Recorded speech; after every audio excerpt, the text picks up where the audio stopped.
So, ayan, GM and Mariel, and they are going to perform, impersonate naman, Jaya and Jano.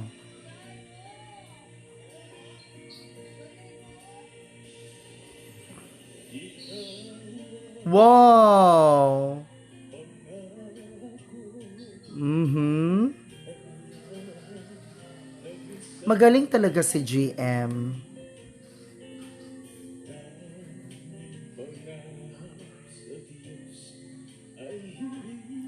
Diba kasi kapag kumakanta talaga si Jano, parang nasal voice.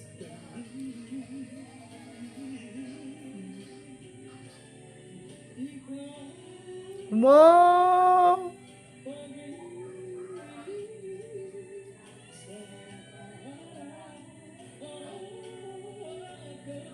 Oh, magaling talaga si Mariel. Oh my God.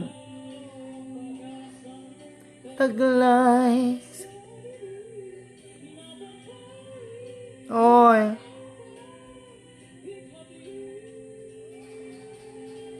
In all fairness to Mariel.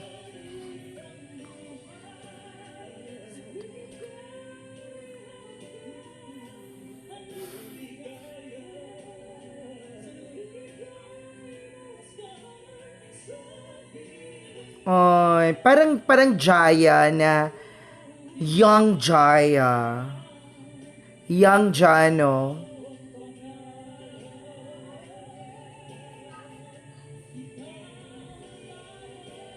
Oy, grabe si Mariel.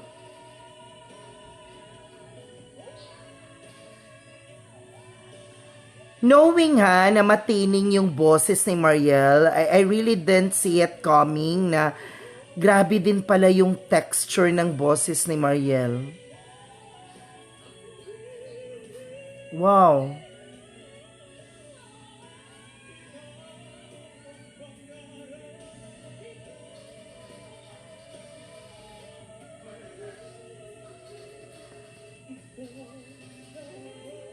Oy.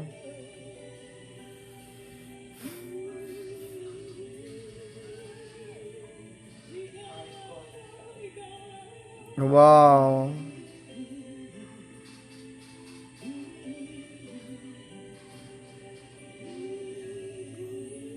Wow. Wow. Very good. Very good. Wow. Standing ovation. Kahit naman ako, kung nandiyadyaan ako talaga, standing ovation talaga ako, mga kabuhakak.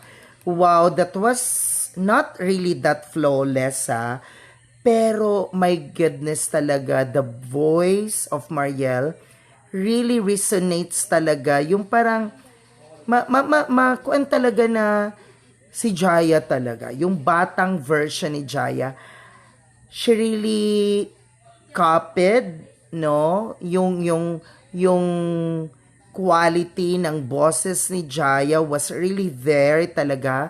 Kasi 'di ba, sabi nga distinct 'di ba? Pero nandoon talaga.